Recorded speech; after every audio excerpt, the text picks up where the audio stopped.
This is a hardcore drug and you're going to feel really fucking smart on it. You should take Adderall every day, 60 milligrams every day. So when we're fundamentally changing who kids are at 10 years old. All right, ladies and gentlemen, we're back for episode number 2 of the What Matters podcast. My name is Jordan and I'm here with my co-host, Mr. Alvaro. This is actually an intervention. He's heavily addicted to Adderall, and today is the day we're going to break it down and get him out of it. So welcome, ladies and gentlemen. Welcome. Yeah, it's been ruining my life. It's a serious issue, and I don't appreciate you joking about it. Got him. Oh, shoot. I got to stop yelling. Okay. Yeah, just a little bit. Oh, that was funny. All right. So today we are talking on the topics of nootropics to stimulants and everything in between. So I think best place to start is jumping right in on nootropics. That was a new topic for me. Just in the language of it. I've never heard the word before. Alvaro here kind of brought it up. He threw some alpha brain. That's what it's called, right? Yeah, alpha brain. Alpha brain on my desk and said, try this. Next thing you know, a couple pills later, I was like, dude, I feel like I'm on goddamn Adderall right now. So talk to me a little bit about that. Yeah, nootropics is just kind of like an umbrella term for any, it could be a drug like Adderall, any smart drug or supplement that is meant to improve brain function and cognitive health. So yeah, I think they're really interesting because I've used them a lot in my life personally. One of my favorite ones is lion's mane mushroom. It's just like a crushed up mushroom, pretty much. It's turned into a powder, put in capsules. Then you just take it, and it helps fight against dementia and Alzheimer's, and just boost your focus.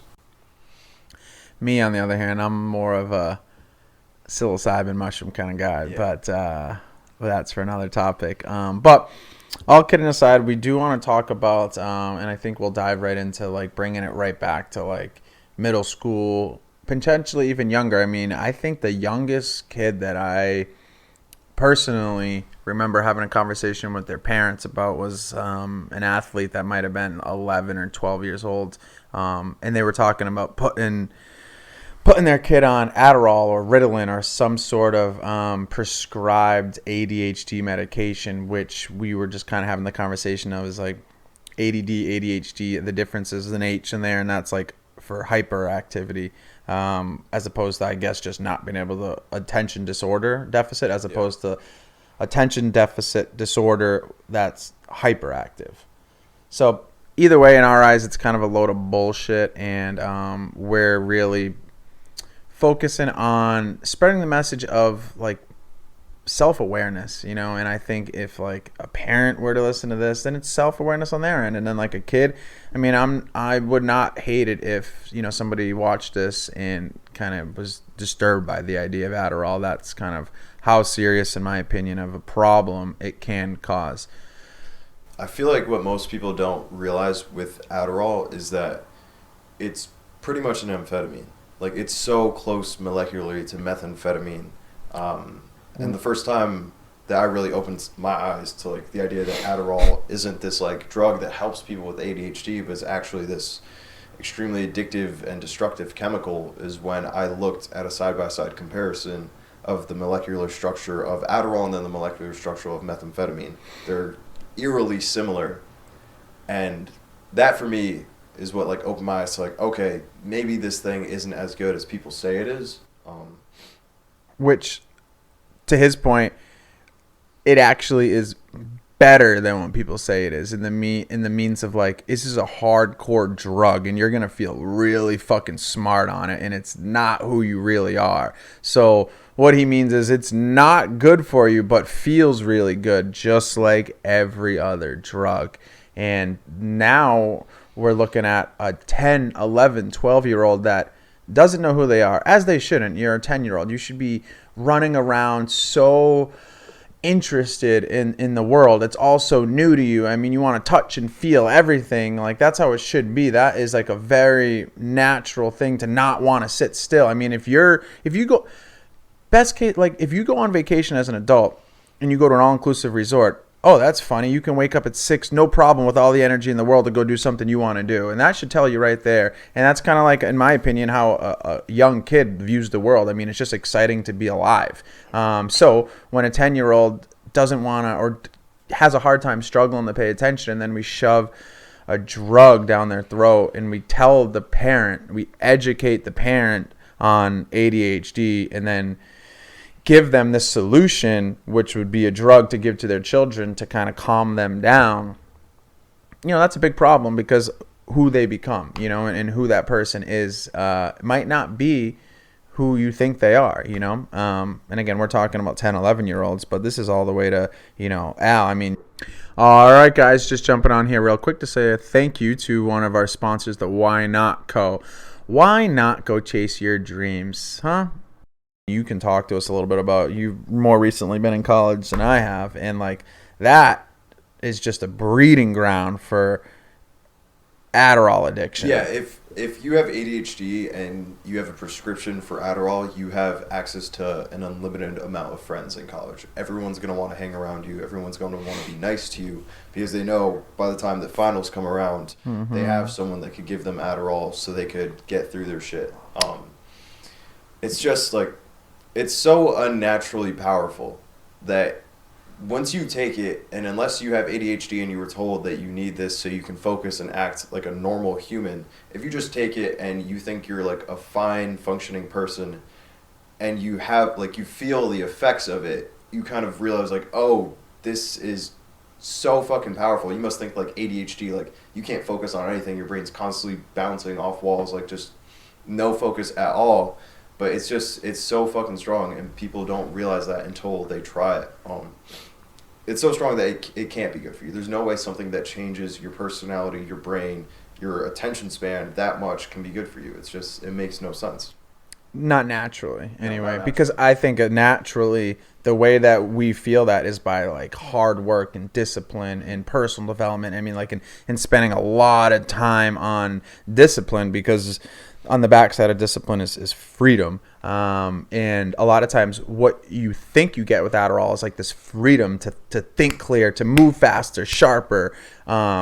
But really what you're getting is handcuffs. You're getting handcuffed to meth, except the drug dealer is the doctor, the government, and not, Billy on the side of the road trying to make $100, So that is, in technician terms, I think that's the only difference there, is the drug dealer kind of changes, like in meth, for some reason, people that take Adderall don't lose their teeth. That might be like the one little difference there. Like for some reason, it doesn't rot your teeth. It's a prettier version of meth with less of the visible side effects. Yeah, it's better branding. Yeah, I mean, they can't sell a product that, you lose your teeth. That's why they don't sell meth. That's why drug dealers sell meth, not big pharmaceutical companies. Yeah, but that's funny, because that's right. They can sell you stuff that rots your teeth out, but they also have to then, make sure that there's a solution for it, like the dentist. Yeah. Like they give you candy for breakfast, or like, again, these same 10-year-old kids are having, you wake up in the morning and you have a bowl of cereal that's got fucking more sugar in it than a fucking pixie stick, and then you take a couple Ritalins to calm you down, and then you push them into school to go learn about some propaganda that doesn't, have any impact on their life. And then they end up in this chemical shitstorm, as a young age, and then it just kind of expedites on and on and on, and moves and grows into a monster. So anyway, we're talking about this, about children at a young age, because it's like the whole idea is a perspective game. It's just self-awareness. So, it becomes a monster. The idea is to address the problem when it's a small monster, not, Count Dracula, like taking over a whole city. And that's like the moment when Adderall is completely taken over your life and you feel like you can't function without it. That's when the monster has become so big that now you've been fooled, but it's even harder to look in the mirror and accept that you've been fooled, and that this cannot be good for me, and I need to change my path. Like that is when the monster is so big, and like it doesn't seem like that until, if you're a 50-year-old and from an early age you were diagnosed with ADHD and you've been taking things like Adderall your whole life, you're not going to want to admit that those actions and the things that you've been doing every day, something that's a part of your daily routine, has some extremely negative side effects, and has just completely changed your personality. You're not going to want to look back and self-reflect and say, oh, maybe I was wrong in doing this, and maybe I was wrong putting my kid on Adderall just because he couldn't sit in a class for 6 hours and not move. Like, personally, when I was young growing up, I think you definitely could have defined my personality as ADHD, just because I struggled focusing in class. I was constantly like wanting to move around, and I just had a lot of energy, but not for like history or math or anything. So for me, I would struggle focusing in class, in school completely, and then the second I got out of school, when I started doing the things that I was passionate about, which for me was going to baseball practice and working out, I would never struggle to focus during those things. I would have the most focus I've ever had in my fucking life doing those things because I was actually passionate about it and I gave a shit about it. So I think the big thing that he touched on, and I like to read between the lines there, is like, that's all that it's about, is like literally leaning into the things that actually bring you fulfillment. Like, because for some people, it could be history that kind of sets your soul on fire. Learning about, past history, whatever subject it may be. You might really be interested in that.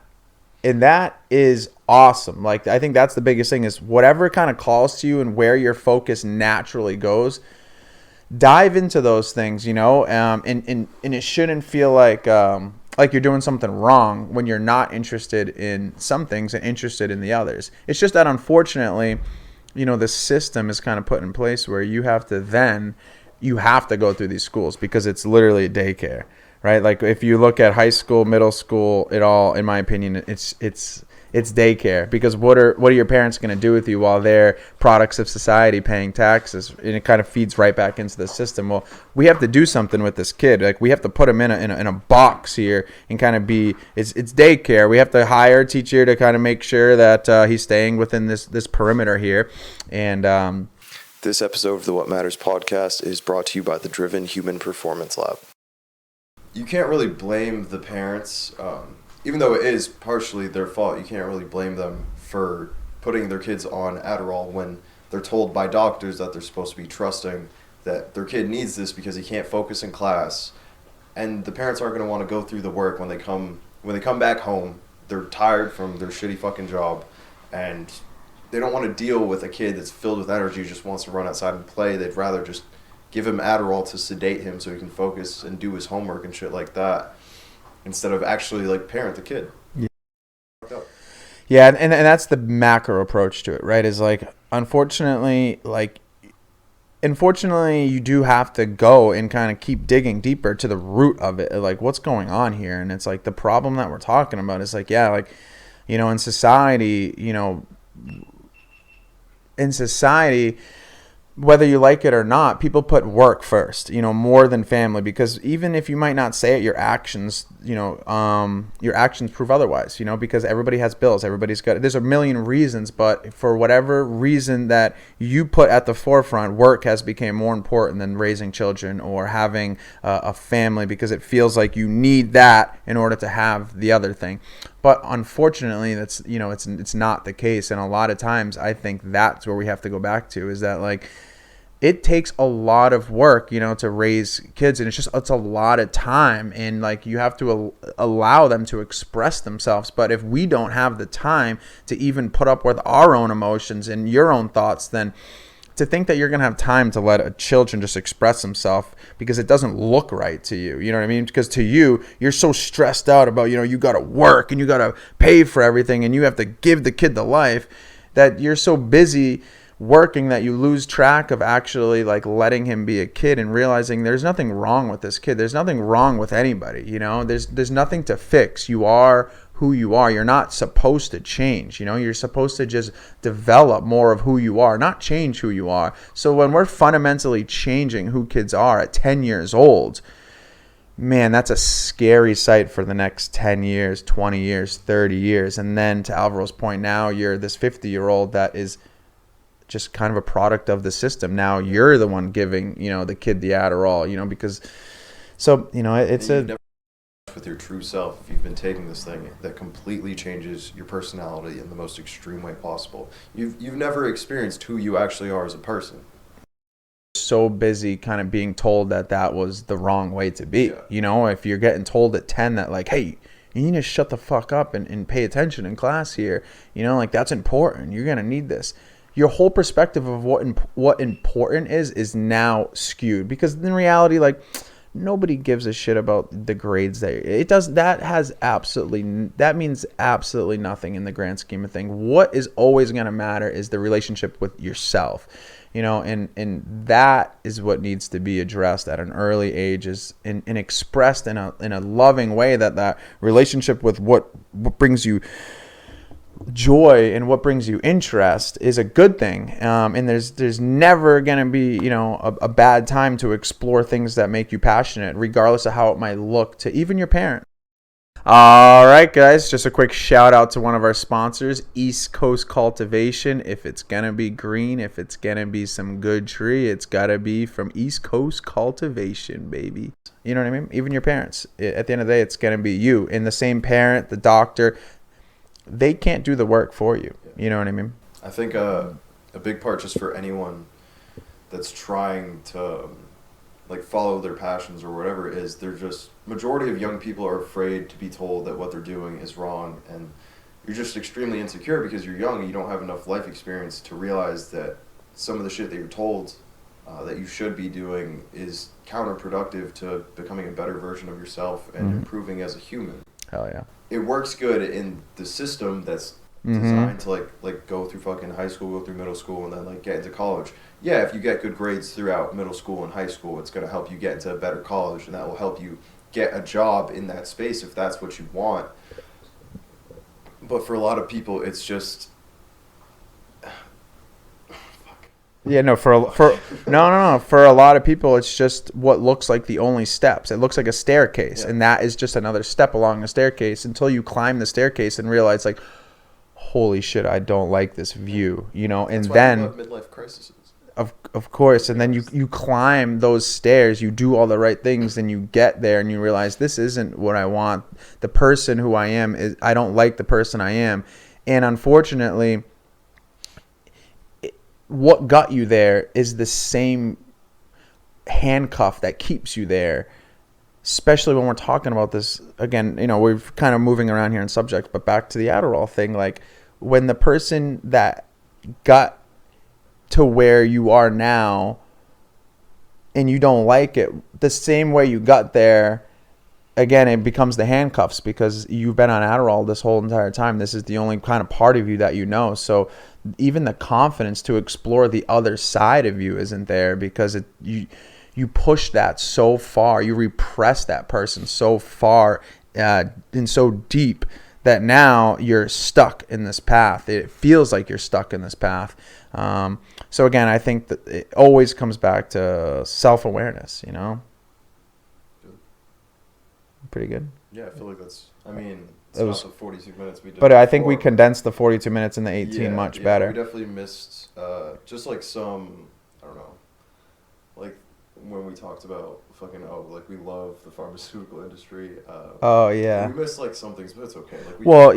Let's not be mistaken. We are very big fans of the pharmaceutical industry. Yeah. We're huge supporters. Doctors are great. Yeah, they're great. You should take Adderall every day, 60 milligrams every day. Oh, yeah. Maybe 90. A good dosage is about 60 milligrams a day, about 60 pills a month. 60 pills a month should be definitely a good dosage to keep you focused and successful. And healthy. Healthy. Very healthy. Healthy, successful. Amphetamines are extremely healthy. Yeah. They're to be healthy. So. I don't see any reason why else would a doctor to prescribe them to you. Okay, obviously. That was good for clicks. All right. That's a wrap on episode number 2, ladies and gentlemen. We'll see you next week. Quick shout out to one of our main sponsors, Nova Farms, setting the standard in cannabis.